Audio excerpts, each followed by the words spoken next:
But Jack was, when you got to know him, he was a sweetheart. And funny guy. And he'd do funny things on the set. Cuando falleció la leyenda del western Jack Elam, los fans se sorprendieron al comprobar que su compañero de reparto durante muchos años, Clint Walker, no había asistido al funeral, habiendo trabajado juntos en la pantalla durante años. Su ausencia suscitó muchas preguntas. ¿Estaban enemistados en secreto? ¿O había otra razón detrás de la decisión de Walker? Aunque puede que no te suene su nombre, la cara de Jack Elam es una que sin duda has visto y nunca olvidarás. Especialmente ese extraño ojo izquierdo. No te pierdas la historia completa. De contable a icono de Hollywood.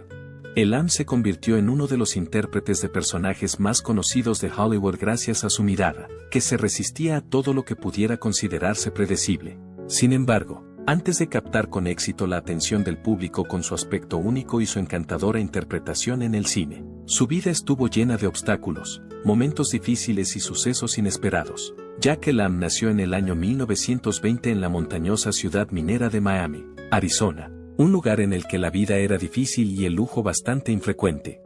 Jack no era ajeno a los retos, ya que era hijo de Millard Elam y Alice Amelia. Su madre falleció cuando él solo tenía 4 años. Y este trágico suceso marcó el comienzo de su vida. La lucha de Alice contra una enfermedad desconcertante, que en un momento dado llegó a denominarse parálisis global, se prolongó durante 3 larguísimos e insoportables años. La tragedia del fallecimiento de la madre de Jack a una edad tan temprana fue un golpe que alteró por completo su visión del mundo. Su joven corazón conoció el aguijón de la inestabilidad y la angustia del deseo de un padre que había fallecido cuando fueron trasladados a vivir con otros parientes por todo el país. Él y su hermana también fueron enviados a vivir con otros parientes. En medio de toda esta imprevisibilidad, surgió un rayo de esperanza cuando el padre de Jack se casó con Flossie Dane, una maestra de guardería originaria de Kansas. Los niños Elam necesitaban con urgencia estabilidad y cariño, y Flossie les proporcionó ambas cosas. La recién formada familia pudo encontrar un lugar al que llamar hogar en Globe, Arizona. En el año 1930, había una fresca corriente de optimismo en la vida, a pesar de que ésta seguía llena de obstáculos. Jack ayudó realizando ocupaciones que requerían mucha mano de obra, como recoger algodón y trabajar en granjas cercanas, mientras su padre conseguía un empleo estable. Sin embargo, mientras la nación se veía envuelta en la bruma de la Gran Depresión, el destino tenía reservadas otras pruebas para los individuos. En medio del caos, el joven Jack fue herido por un lápiz. La herida fue terrible y, a pesar de sus intentos por salvar la vista, el daño era irreversible. Con el paso del tiempo, su ojo empezó a desviarse y a adoptar el singular aspecto desparejado que más tarde caracterizaría su relación. En un esfuerzo por aliviar el dolor causado por la lesión, Jack aprendió a hacer bromas sobre ella. A menudo relataba la historia que cambió el curso de su vida. Sin embargo, en aquellos primeros días, la idea de una futura carrera como actor era un concepto lejano. No fue hasta finales de la década de 1940 cuando los intereses de Jack por Hollywood empezaron a llevarle en esa dirección. Fue entonces cuando el ojo que le distinguía empezó a moverse de forma más evidente, convirtiéndose en algo que era a la vez una carga y una ventaja. En 1951, cuando Jack trabajaba en el rodaje de Rauide, tuvo una charla con Darryl Zanuck, que era importante en la 20th Century Fox, sobre cómo reparar el ojo errante. Fue desalentado por Zanuck, que poseía el gran juicio que le convirtió en un magnate de los negocios. Era muy consciente de que las características que distinguían a Jack eran precisamente las que le harían inolvidable, lo que suponía una dificultad en situaciones sociales pero un sello distintivo en la pantalla. La vida de Jack había sido muy anodina antes de la llegada de los sets de rodaje y de las líneas que se ensayaban constantemente. Tras terminar el bachillerato, se trasladó a California, donde se casó y se matriculó en un programa de empresariales para mejorar sus posibilidades de encontrar empleo. Estaba tan decidido a conseguir un trabajo como contable en Standard Oil que incluso mintió sobre su edad. Trabajaba furiosamente durante todo el día. Poco después, su gran ojo para las estadísticas le llevó a desempeñar diversos cargos, uno de los cuales fue un inesperado mandato como gerente del famoso Hotel Ballard de Los Ángeles. Se trataba de una carrera prácticamente imposible para un tipo de su origen. La trayectoria profesional de Jack se vio interrumpida por la Segunda Guerra Mundial, durante la cual sirvió en la Marina de los Estados Unidos. Tras concluir la guerra, se trasladó de nuevo a California e inició una carrera como auditor independiente. Entre su clientela se encontraban numerosas productoras de renombre, como Samuel Goldwyn Productions y Hopalong Cassidy Productions. Sin embargo, las incontables horas que pasaba revisando meticulosamente los libros de contabilidad tenían un coste. Su vista se resentía de la tensión que soportaba su ojo bueno, lo que no era un problema menor. Además, su médico le advirtió de que, si no modificaba su comportamiento, acabaría quedándose completamente ciego en el futuro. Debido a esta llamada de atención, Jack se vio obligado a tomar una decisión que determinaría el curso del resto de su vida. Podía permanecer en la ruta segura de un trabajo financiero, poniendo en peligro su visión y su salud, o podía apostar por un futuro que le proporcionaba un atisbo de emoción pero que nunca le prometía nada. Jack tomó la decisión de abandonar lo conocido en favor de lo inexplorado, lo que supuso un paso tan audaz como desesperado. A su salida del campo de la auditoría le siguió su entrada en el mundo de la interpretación. La inesperada irrupción de Jack Elam en Hollywood. Algo que Jack Elam nunca se planteó fue una carrera en la industria cinematográfica, debido a su inquebrantable compromiso con la vida estable de contable. Era un tipo caracterizado por los libros de contabilidad y los informes financieros. Sin embargo, el destino tenía otros planes para él, ya que la persistente tensión en su ojo bueno le obligó a tomar una decisión nada fácil de comprender. En ese momento crucial de su vida, Jack se dio cuenta de que la actuación era una vía de escape inesperada. Sin embargo, no era consciente de que su aguda perspicacia financiera resultaría más tarde un instrumento indispensable para navegar por el complejo y competitivo panorama de la industria de Hollywood. La incursión de Jack en el mundo de la interpretación no fue habitual, sino que vino precedida de un encuentro fortuito. Un amigo que se iniciaba como director de cine necesitaba apoyo financiero para 3 westerns. Jack, astuto negociador, consiguió la financiación, pero exigió papeles en las 3 películas como compensación. Inicialmente, debutó en la gran pantalla con la película The Sundowners. Su aspecto rudo, realzado por su ojo izquierdo, no solo atrajo la atención de la gente, sino que también captó el interés de los conocedores de Hollywood. Fue durante la producción de Rauide cuando Elam experimentó un cambio significativo en su fortuna. Tyrone Power, uno de los actores más destacados de la época, llamó la atención de la 20th Century Fox sobre el potencial aún por descubrir de Jack. El antiguo contable de Arizona consiguió un contrato con el estudio, lo que supuso un billete de oro para él. La reputación de Elam se consolidó gracias a su actuación en The Sundowners.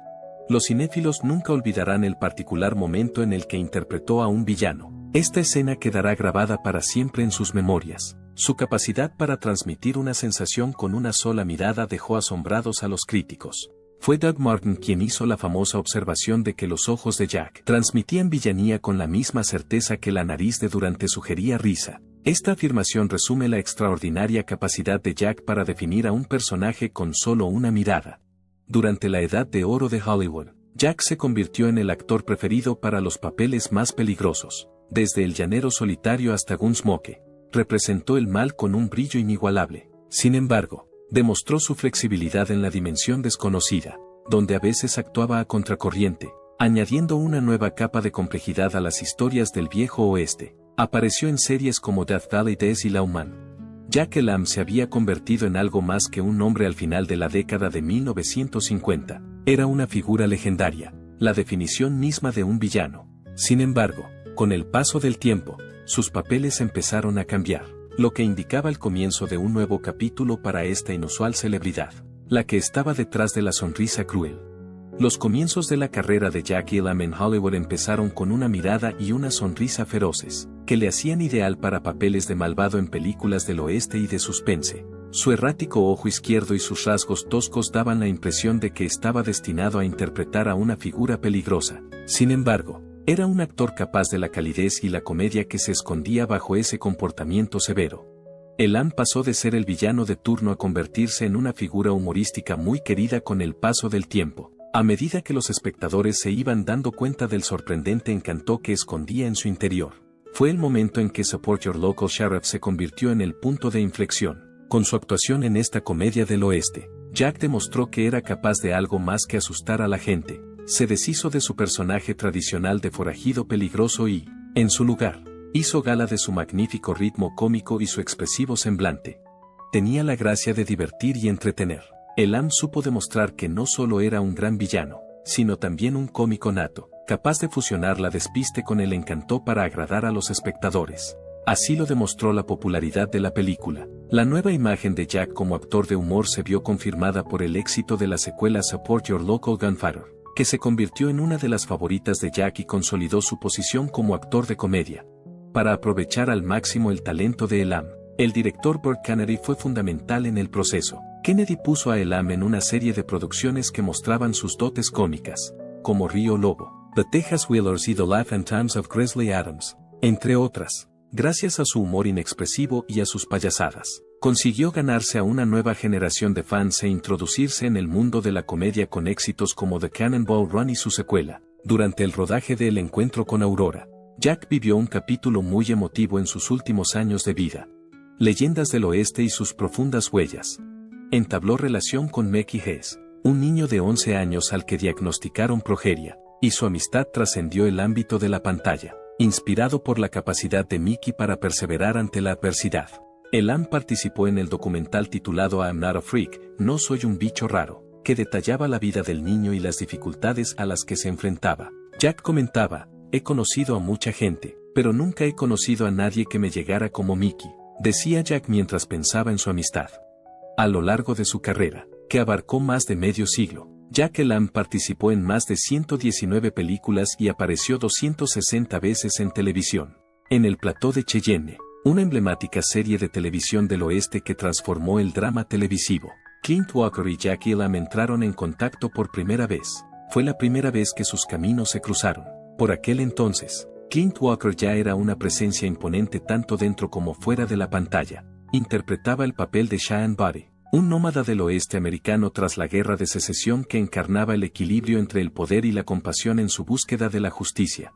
Warner Brothers dio un audaz paso hacia la producción original para televisión fuera de su cartera de películas con la creación de este programa, que destacó por ser la primera serie del oeste de 1 hora de duración con personajes que siguieron apareciendo en episodios posteriores. Una vez que Elam entró a formar parte del programa, trajo consigo un encanto que lo haría imborrable en la mente de los espectadores. Fue en el 14º episodio de la 6ª temporada, titulado Un hombre llamado Regan, donde hizo su primera aparición. Gracias a esta posición, Elam pudo exhibir sus habilidades e insinuar cosas mucho mejores por venir. Sin embargo, fue en el primer episodio de la 7ª temporada, titulado Los Hermanos Durango, cuando estableció firmemente su presencia en la serie. Al principio de Los Hermanos Durango, Cheyenne entraba a caballo en un pueblo que parecía tranquilo, pero que en realidad estaba rodeado de una incómoda quietud. Al principio, el Cheyenne de Walker, que no está acostumbrado a ser un héroe reticente, dudaba en involucrarse, pero descubrió que era incapaz de desvincularse de la situación a medida que aumentaba la tensión y se hacía más patente la desesperación de la población. Cheyenne, que había unido sus fuerzas a las de los ciudadanos del pueblo, se preparó para el enfrentamiento, entre otras cosas, descubriendo pistas sobre las motivaciones de los hermanos y entablando relaciones que resultarían esenciales en el siguiente conflicto. Con su interpretación de uno de los temidos hermanos Durango, Elam añadió una energía fresca y emocionante al espectáculo. Su interpretación del malvado personaje incorpora una pizca de sarcasmo, lo que hace que su papel resulte atractivo e inolvidable. Un encuentro tan intenso que detuvo a los espectadores en seco y los tuvo al borde de sus asientos fue el punto álgido del episodio, cuando Cheyenne se enfrentó a las nubes de polvo que se arremolinaban y a los gritos de los habitantes del pueblo. Su determinación fue puesta a prueba. Leslie H. Martinson, el director del episodio, hizo un excelente trabajo combinando la acción y el desarrollo de los personajes, logrando un equilibrio entre el drama de alto riesgo y las historias personales que proporcionaban al programa su centro emocional.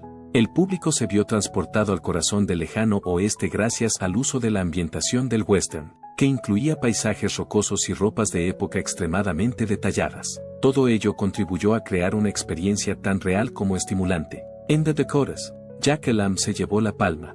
Las películas del oeste dominaron las emisiones durante la época dorada de la televisión, seduciendo al público con historias de héroes feroces y paisajes salvajes. Fue la época de mayor popularidad de la televisión.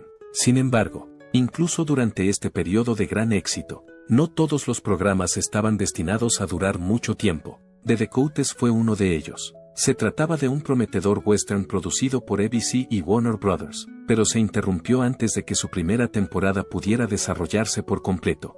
El episodio de estreno de The Dakotas, titulado A Man Called Regan, un hombre llamado Regan, se emitió como piloto secundario en Cheyenne, un popular western que ya se había consolidado como el primer drama de 1 hora de duración en lograr numerosas temporadas de éxito. Este fue el comienzo de la narrativa de The Dakotas, que empezó con un poco de optimismo. Este astuto movimiento por parte de Warner Brothers hizo posible que The Dakotas capitalizara el devoto seguimiento de los fans de Cheyenne, sentando así las bases para una serie que tenía el potencial de perdurar durante mucho tiempo. Como resultado de la popularidad de los westerns televisivos, Warner Brothers reconoció la oportunidad de ampliar su alcance mediante la producción de series originales, y Las Dakotas parecía destinada a convertirse en otro éxito.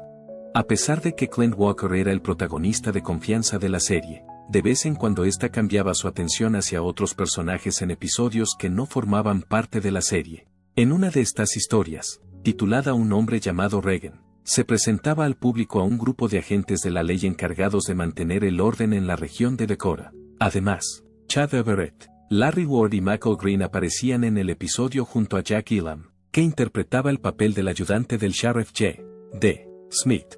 En ella se retrataba una vívida imagen del salvaje oeste, que sirvió de precursora del brutal realismo que más tarde adoptarían programas como The Atwood.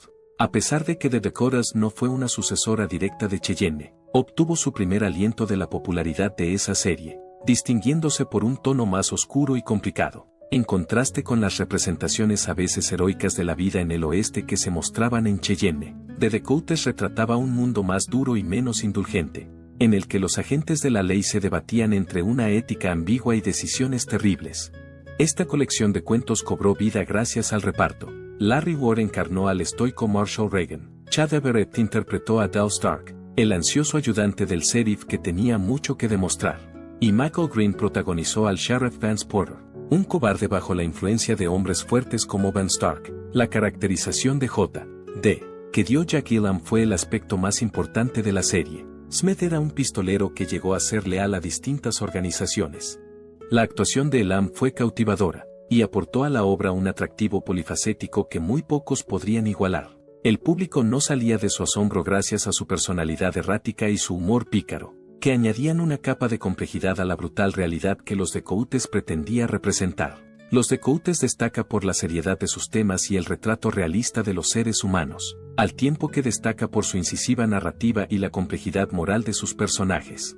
La incertidumbre de la justicia fronteriza se exploró en profundidad a lo largo de cada episodio, con el objetivo de determinar hasta qué punto llegarán los individuos para defender una u otra postura. Los tres actores, Regan, Stark y Smith, sobre todo Elam, que desempeñó un papel especialmente destacable, lograron atraer a los espectadores presentando historias que no se limitaban al blanco y negro. Crearon escenarios llenos de situaciones ambiguas, que dejaban a los espectadores preguntándose dónde estaba realmente el centro de la justicia. Sin embargo, a pesar de tener un comienzo cautivador, The Dakotas no pudo evitar una conclusión prematura, a pesar de que destaca por su atrevimiento argumental y su afán por investigar las sombras del oeste. También se enfrenta a obstáculos que finalmente acaban truncando el viaje. No habrá más episodios de Las Dakotas. Un episodio de The Dakotas titulado Requiem at Dancers Hell se considera uno de los más memorables de la serie por su convincente narrativa. Un pelotón que había tomado la decisión de tomarse la justicia por su mano era perseguido por Marshall Regan y sus ayudantes, lo que constituye un ejemplo de cómo la frontera entre las fuerzas del orden y los justicieros es cada vez más difusa. En este episodio, todo lo que hizo que la serie fuera tan cautivadora pasó a primer plano. La narrativa es descarnada. La ambigüedad moral es complicada y las interacciones entre los personajes son ricas. El destino del programa se decidiría por otro episodio, Sanctuary at Crystal Springs, que sería el factor decisivo. El programa de televisión Sanctuary at Crystal Springs, creado por Cy Chermak y emitido el 6 de mayo de 1963, traspasó los límites de lo que los espectadores estaban acostumbrados a ver en cadenas como la televisión. En este episodio, exploramos las costosas consecuencias y la agonía de tener que vivir con las secuelas. La trama se centró en un enfrentamiento que tuvo lugar en el interior de una iglesia cuando se celebraba un funeral. En particular para el ayudante del sheriff Stark, que luchó con las ramificaciones morales y espirituales de sus actos. Lo que siguió no fue la heroica secuela convencional, sino más bien una contemplación visceral y desagradable sobre la vergüenza y la incertidumbre. Esto fue especialmente cierto en las secuelas que siguieron. Un importante punto de inflexión en el episodio fue el acalorado y polémico incidente que tuvo lugar en una iglesia. La representación visual en un lugar que pretendía ser un refugio de calma y pureza tocó la fibra sensible tanto de los espectadores como de los críticos. La respuesta de la población en general fue rápida y severa. Muchas personas opinaban que el programa había ido demasiado lejos. The Dakotas terminó inesperadamente antes de que los últimos episodios pudieran emitirse por televisión. Everett Tucker, historiador de la televisión, sugirió que la abrupta conclusión del programa se debió al suceso que tuvo lugar en Sanctuary at Crystal Springs. Señaló que el aspecto perturbador del problema de la iglesia y la ambigüedad moral que creaba se convirtieron en la causa del malestar del público, lo que finalmente hizo que el programa perdiera audiencia. La decisión de escenificar la violencia culminante dentro de un templo religioso se consideró demasiado provocativa, lo que supuso un reto para las zonas de confort de los espectadores y suscitó debate sobre hasta qué punto los westerns televisivos debían mostrar la brutal realidad de la vida en la frontera. Aunque solo duró un breve periodo de tiempo, The Dakotas fue una serie que no evitó enfrentarse a temas difíciles. No solo presentaba el viejo oeste como escenario de emocionantes aventuras, sino también como un mundo donde los actos tenían repercusiones y donde la claridad moral era poco común. Que el programa tuviera el valor de ofrecer argumentos que mantuvieran a los espectadores reflexionando mucho después de que hubieran pasado los créditos fue un logro tremendo. Esta cuestión se llevó a su conclusión lógica en el episodio Sanctuary at Crystal Springs. A pesar de ser una decepción, The Dakotas dejó un efecto indeleble en el género del western. Es reconocida por su valentía a la hora de afrontar temas difíciles y por sus sobresalientes interpretaciones, en particular las de Jack Elam. El retrato del astuto y polifacético J.D. que ofreció Smith se refirió de pasada al potencial de la serie si se le hubiera permitido continuar, lo que hace que la prematura conclusión de la serie sea aún más desgarradora. Hay química del oeste entre Clint Walker y Jack Elam. Con su actuación en Cheyenne, Clint Walker, que poseía un físico imponente y una voz profunda y resonante, se convirtió en un símbolo del género del western americano durante la segunda mitad de los años 50 y principios de los 60. Por sus modales imperturbables y su aspecto imponente, era un candidato ideal para el papel de héroe rudo y honorable que gustaba al público. La popularidad televisiva de Walker se trasladó a la gran pantalla, y aportó a diversas películas la misma sinceridad y encanto que había demostrado anteriormente. Night of the Grizzly fue una de esas películas, y aunque no fue la más alabada por la crítica de su carrera, hizo un buen trabajo mostrando sus características distintivas y el atractivo magnético que poseía como actor. En Night of the Grizzly, Walker interpreta el papel de Jem Cole, un ex agente de la ley que, tras heredar un rancho destartalado en California, busca empezar una nueva vida para sí mismo.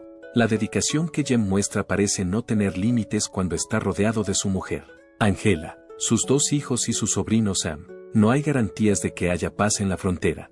Entra Jed Curry, un agente de poder local con una agenda secreta, y Old Satan, un enorme oso pardo cuya sola presencia tiene la capacidad de congelar hasta el más valiente de los corazones. En la época en que Jem Cole luchaba por defender a sus animales y asegurar el futuro de su familia, se encontró en un conflicto. Tenía que encontrar el equilibrio entre presentar historias apropiadas para los niños y contar historias de pura supervivencia. Night of the Grizzly es una película que, a pesar de sus tonos cambiantes, consigue ofrecer su dosis justa de emoción, anclada en la dominante presencia de Walker. Su relación con Martha Hare, que interpretaba a Angela, aportaba calidez a la narración, mientras que las secuencias con el viejo Satán daban lugar a momentos tensos y emocionantes. Cabe señalar que no todos los componentes fueron perfectos, debido al hecho de que el oso real que se utilizó para el rodaje nunca estuvo totalmente a la altura de la terrorífica mitología del viejo Satán. Hubo momentos que parecían más producidos que auténticos. Por otra parte, estas discrepancias eran un problema habitual en las películas realizadas durante ese periodo de tiempo. La representación de Hank por parte de Jack Elam, una figura que distaba mucho de la caracterización de los sombreros en su carrera, fue una sorpresa especialmente grata. Hank, interpretado por Elam, era un personaje divertido y simpático que compartía secuencias desenfadadas y dulces con la pequeña Gypsy Cole. Su magnífica vis cómica proporcionó una justaposición desenfadada a las escenas más serias de la película, demostrando la amplitud de Elam y añadiendo ligereza al argumento. El reparto secundario, repleto de actores conocidos. Aportó una sensación de nostalgia y un toque de comedia que ayudaron a que la historia siguiera adelante. La película, rodada en Techniscope en el impresionante entorno de Big Bear Valley y el Bosque Nacional de San Bernardino, en California, aspiraba a alcanzar mayores cotas cinematográficas. No obstante, la película fue dirigida por Joseph Pavney, más conocido por sus icónicos episodios de Star Trek, y estaba impregnada de un toque de sencillez que recordaba a la televisión. Aunque Night of the Grizzly no pudo igualar el excepcional trabajo que Pavney ha realizado en el campo de la ciencia ficción, no dejó de ser una bonita y agradable historia del oeste. La elección de Clint Walker como líder de este desafiante viaje fue excelente. Debido al hecho de que había refinado su habilidad como héroe estoico en Cheyenne, cargaba con un peso de experiencia que acabó dando a Jem Cole una mayor profundidad. Por otra parte, el hecho de que tuviera una conexión con Jack Elam fuera de la serie le daba un elemento adicional de realidad. Walker, que interpretaba el papel de un héroe fiable, y Elam, que interpretaba el papel de un cómico imprevisible, crearon una relación que se extendía más allá de los confines del plató cuando trabajaban juntos. Como resultado de años de trabajo codo con codo en el duro entorno de los westerns de Hollywood, habían desarrollado un respeto mutuo que se basaba en el hecho de que eran personalidades duras y sin pelos en la lengua. Pasado algún tiempo, Walker hablaba de su amigo con un tono cálido y amable, recordando los momentos que habían pasado juntos. Elam era a menudo el primer hombre al que Walker sacaba a colación cuando se le preguntaba por artistas que le llamaban la atención. Se hablaba de su brillantez única, su ingenio rápido y la emoción que imprimía a cada escena. La apuesta que Clint Walker hizo sobre la buena suerte de Elam, aunque lo más probable es que Jack Elam sea recordado por sus famosas sonrisas y su agudo sentido de la comedia, el aspecto más importante de su carrera fue su profunda conexión con el género del western. No se limitaba a representar el papel de un vaquero. Elam era un vaquero en todos los sentidos de la palabra. También es cierto que una historia del oeste no está completa sin una partida de cartas. Como diría cualquier auténtico vaquero, más allá de los confines del set de rodaje, la afición de Elam por el póker era algo más que un pasatiempo, formaba parte de su rutina habitual.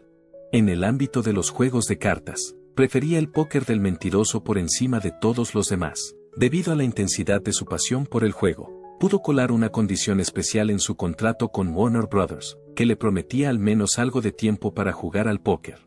Los amigos y compañeros de Elam cuentan infinitas historias sobre sus hazañas en el mundo de las cartas. Recuerdan las tardes que pasaban intentando jugar contra él sentados en mesas con poca luz. En pocas palabras, Elam no era el típico jugador de póker. Tenía un brillo en los ojos y un rostro que podía pasar de inocente y divertido a agudo y taimado en un abrir y cerrar de ojos.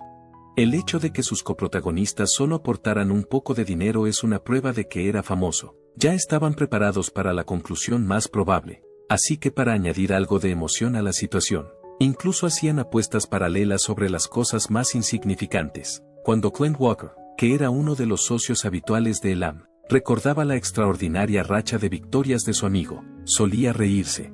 Los últimos momentos de Jack y por qué Clint Walker no asistió al funeral.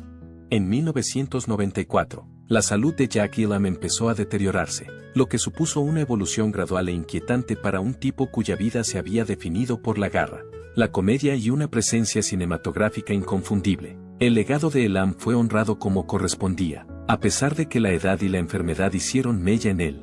Ese mismo año ingresó en el Salón de los Grandes Intérpretes del Oeste de Oklahoma City. Este galardón consolidó su posición como uno de los iconos más venerados del género del oeste. Al igual que su ilustre profesión, la vida personal de Elam estuvo llena de felicidad y angustia en varios momentos de su vida. Su primer matrimonio fue con John Lisa Hodger, que lamentablemente falleció en 1961 a causa de un cáncer de colon. Después se casó con otra mujer.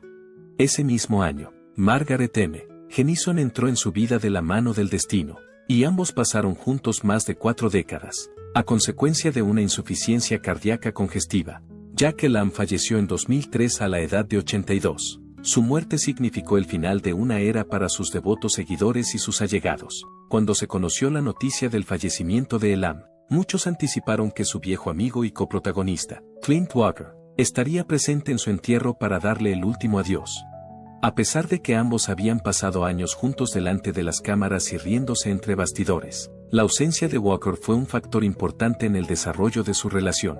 A pesar de sus esfuerzos, fue incapaz de seguir adelante. Se trataba de un corazón que ya había estado en peligro de fallecer anteriormente, en una aterradora catástrofe ocurrida en 1971 en Mammoth Mountain.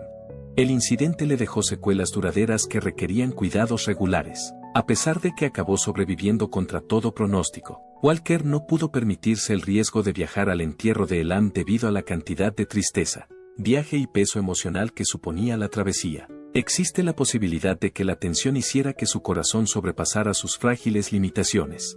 Una de las decisiones más difíciles que tuvo que tomar fue abstenerse de asistir a la despedida final de su amigo, pero fue una elección esencial. En los años siguientes, Walker reveló sus pensamientos sobre la difícil decisión que había tomado. Habló de lo mucho que le disgustó estar ausente, y de cómo Jack había sido algo más que un colega. Había sido un auténtico amigo para él. Los recuerdos del carácter jovial y despreocupado de Elam le arrancaban a menudo una sonrisa. Elam no solo se definía por el público que le admiraba, sino también por la gente que le apreciaba. Eran estos momentos de traviesa comicidad los que caracterizaban a Elam. A pesar de que Clint Walker no pudo estar presente en persona para despedirse personalmente de Elam, descubrió otros métodos para conmemorarla. Mucho después de que las cámaras dejaran de filmar, Walker llevaba consigo una especie de memorial compuesto por los recuerdos que habían construido juntos, llenos de risas y travesuras mutuas. A fin de cuentas, eran los cálidos recuerdos, las risas, las historias y las miradas que se intercambiaban jugando a las cartas lo que mantenía a Elam viva en el corazón de Walker. Le agradezco que haya visto este video. Para estar siempre al día de nuestro material más reciente, te pedimos que le des a me gusta, te suscribas a nuestro canal, dejes un comentario y actives las alertas de publicación.